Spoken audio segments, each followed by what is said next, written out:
అన్ని క్షేత్రాలకు వెళ్ళాం, అన్ని తీర్థాలు చూశాం, నా సంకల్పం ఇంకా నెరవేరలేదు అనుకునే వాళ్ళు ఒక్కసారి ఇక్కడికి వెళ్ళండి. ఖచ్చితంగా 43 రోజుల్లో మీ కోరిక తీరుతుంది. భద్రాచలం అనగానే ముందుగా శ్రీరామచంద్రుల వారి గుడి గుర్తుకు వస్తుంది. కానీ ఆ ఆలయానికి సుమారు 100 అడుగుల దూరంలో ఒక అరుదైన ప్రత్యేకమైన సాలగ్రామ నరసింహస్వామి ఆలయం ఉంది. అన్ని నరసింహస్వామి ఆలయాల కంటే ఇక్కడ భిన్నంగా ఉంటుంది. ఎందుకంటే ఇక్కడ స్వామివారు సాలగ్రామ రూపంలో కోరికలు తీరుస్తున్నాడు. 750 సంవత్సరాల క్రితం సాక్షాత్తు లక్ష్మీ నరసింహస్వామి వారి చేతులతో రంగాచార్యుల స్వామి వారికి కల్పవృక్ష నరసింహస్వామి సాలగ్రామం అందించారు. ఏ క్షేత్రంలో లేని వంటి విధంగా నరసింహస్వామి వారికి గోవులకు కలిసి చేసే ప్రదక్షిణ ఇక్కడ అంతెంత విశేషం.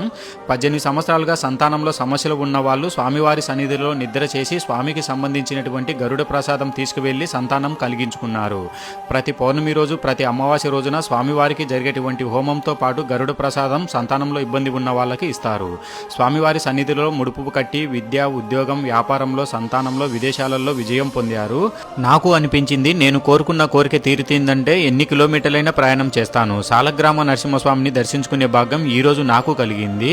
నరసింహస్వామిని సాలగ్రామ ముఖ రూపంలో ఎక్కడా చూసి ఉండరు. ప్రతి ఒక్కరూ ఒక్కసారి ఈ గుడికి వెళ్ళండి. 100% మీరు కోరుకున్న కోరికలపై నమ్మకం కలుగుతుంది.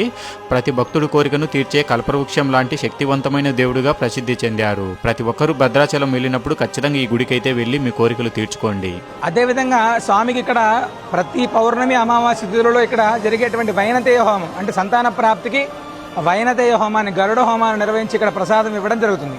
సంతాన ప్రాప్తిలో ఇబ్బంది ఉండి అంటే సుమారు 18 సంవత్సరాల పైచులకు సంతానం అవ్వనటువంటి వాళ్ళు కూడా ఇక్కడ స్వామి సన్నిధిలో నిద్ర చేసి స్వామికి సంబంధించినటువంటి గరుడ ప్రసాదాన్ని తీసుకుని వెళ్ళినటువంటి వాళ్ళు ఇక్కడ ఖచ్చితంగా సంతాన ప్రాప్తి పొందినటువంటి వాళ్ళు కోకలు.